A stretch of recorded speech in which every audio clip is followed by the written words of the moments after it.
So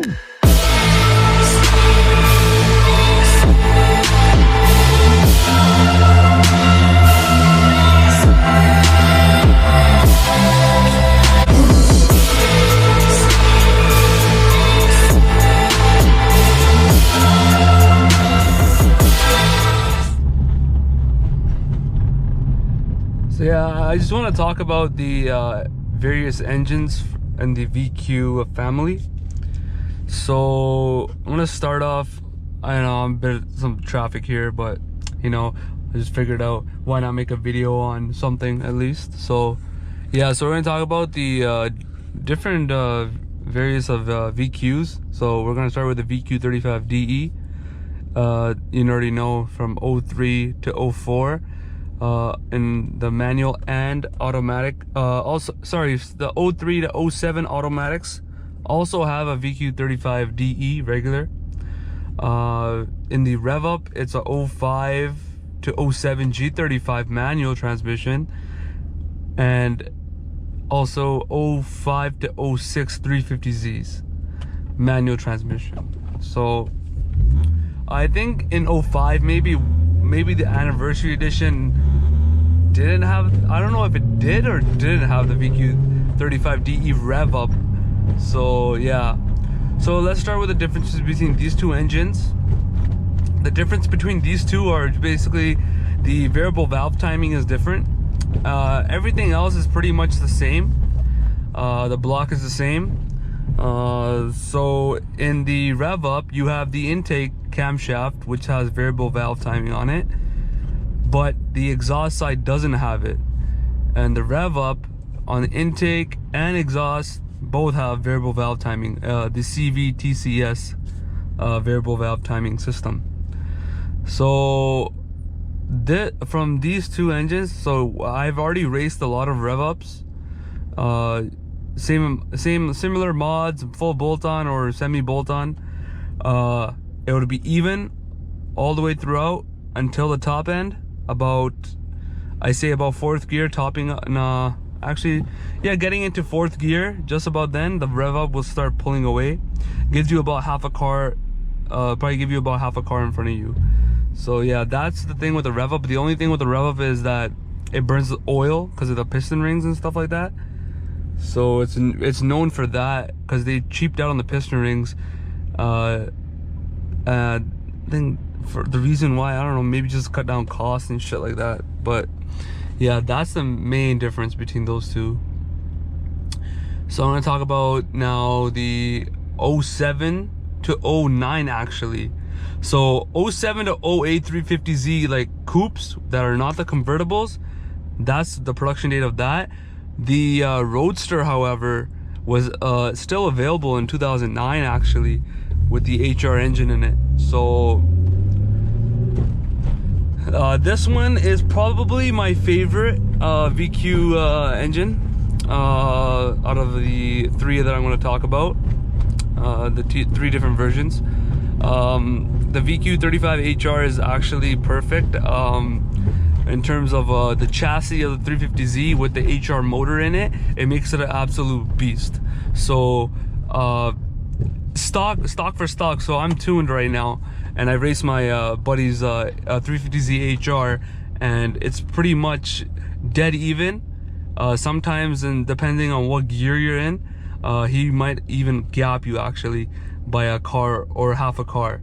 So that just goes to show you how well engineered that is. But that's also because the VQ35DE was the first the version of the VQ, so they had to perfect it, and they made the VQ35HR, which, you know, it's my favorite VQ engine. So we can talk about now is the VQ37VHR engine.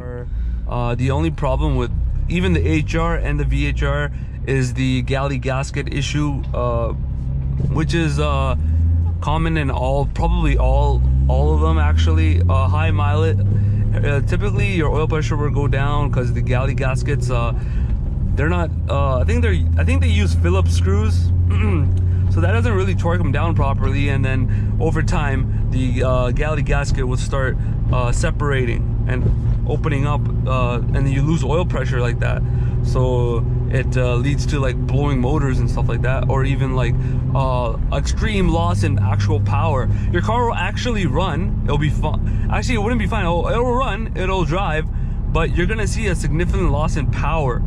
That just goes to show you. Also, when you're changing your oil, you'll see like an orange tint in the oil itself. It's a good indication that the galley gasket is actually on its way out. So yeah, that's that. What else? There's yeah, so the VQ37VHR engine is a 3.7. Basically it's the same as the HR, same block. It's the same part number actually. If you go check it out on Nissan, it's the same part number. But yeah, the only thing I think, actually they use the VVAL variable valve timing on the VHR. On the HR they still use a CVTCS, so it's a good variable valve timing system. They're all you know, respectfully good engines at the end of the day. Obviously there's gonna be progression in each year, because you know, you start out with something, the first model year, you know, you have issues, you fix them in the following years, and then you perfect it. So yeah, man, VQ has been one of my favorite motors actually. Even boosting it actually is not actually that bad, because it has a really broad power band in the top end, and it actually holds it up top. So a lot of other cars are like dyno queens. You make a lot of power, actually a lot of turbo lag, and then you make the power, and then it just drops off again. So you know, I favor the VQ. That's just my opinion. It's really good. Let's say if you wanted to build the engine, you have a lot of manufacturers making aftermarket parts for this, whether it be actual internals of the actual motor itself, and you know, the head. You have a lot of other companies making stuff for the head. You don't really need to machine the head. If you have a forged bottom end on a DE, and the head actually flows really well, so you don't really need to build a head. Maybe the only thing you need to do in the head is probably like springs and retainers, and probably the head studs, the head gasket, and that's probably it. Really, that's all you have to really do for the head. In terms of head and where the motor bottom end sits. So yeah, that's why I'm gonna keep this, and actually, you know, hopefully boost it down the road. I'm not gonna make any promises, but that's my plan.